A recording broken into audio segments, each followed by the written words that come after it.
తెలంగాణ రాష్ట్రంలో కాంగ్రెస్ ప్రభుత్వం అధికారంలోకి వచ్చిన నాటి నుండైనా పెండింగ్ లో ఉన్న ఫీజు రియంబర్స్మెంట్ స్కాలర్షిప్ బకాయిలు విడుదల చేయాలని ఇలా అసెంబ్లీ సాక్షిగా సీఎం రేవంత్ రెడ్డి ఇచ్చినటువంటి మాటను అమలు చేయాలని ఫీజు బకాయిలు విడుదల చేయాలని డిమాండ్ చేస్తూ నవంబర్ 3 నుంచి ఉన్నత విద్యా సంస్థ యాజమాన్యాలు కళాశాల నిరవధిక బంధు పిలుపునిస్తే ఇలా ప్రభుత్వం ఫీజు బకాయిలు విడుదల చేయకుండా ఇలా బెదిరింపులతో కళాశాల యాజమాన్యంపై కక్షపూరితంగా ఇచ్చడం సిగ్గుచేటు.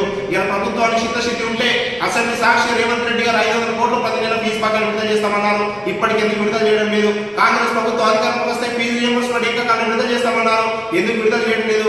కాంగ్రెస్ పార్టీ ప్రభుత్వమే ఆనాడు ఫీజు రియంబర్స్మెంట్ అమలు చేసింది. కానీ అన్ని హామీలను అమలు చేసి గుర్తు చేస్తే ఇలా మేము విజిలెన్స్ తో దాడి చేస్తాం, కళాశాల నాణ్యత పాటించండి అని ఇలా ప్రభుత్వానికి ఈ రోజు గుర్తు వచ్చిందా? ఇలా కళాశాలను నియమ నిబంధనలు పాటించండి అని ఏఐఎస్ఎఫ్ గా అనేక విద్యార్థి సంఘాలుగా అనేక సార్లు ఫిర్యాదు చేసిన ఇలా అధికారులు ప్రభుత్వం తొత్తుగా ఉన్నారు. కానీ ఫీజు బకాయిలు అనేటువంటి విద్యార్థులకు ఉన్నత చదువులకు ఆధారపడిన అంశం. ఇలా ఫీజు బకాయిలు విడుదల లేక విద్యార్థులు సర్టిఫికెట్ తీసుకోలేక ఇబ్బందులు పడుతున్న పరిస్థితి తెలంగాణలో ప్రైవేట్ ఇంజనీరింగ్ డిగ్రీ కళాశాలలో ఉంది. ఇలా కళాశాల యాజమాన్యాలు సర్టిఫికెట్ తీసి కళాశాల యాజమాన్యాలు ఇలా ఫీజులు బకాయిలు రాకపోవడం మూలంగా ఇలా విద్యార్థుల సర్టిఫికెట్ ఇవ్వకుండా కళాశాల నిర్వహణ చేయలేక సిబ్బంది జీతాలు ఇవ్వని పరిస్థితులు కళాశాల యాజమాన్యం ఉన్నాయి.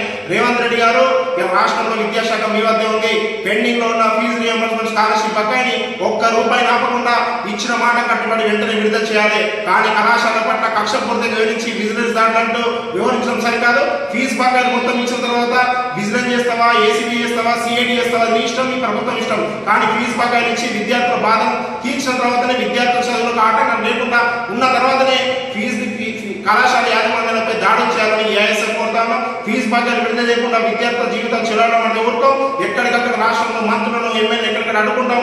అవసరమైతే సీఎం క్యాంప్ ఆఫీస్ సైతం ముట్టడించని ఏఐఎస్ఎఫ్ సందర్భంగా చేస్తాం.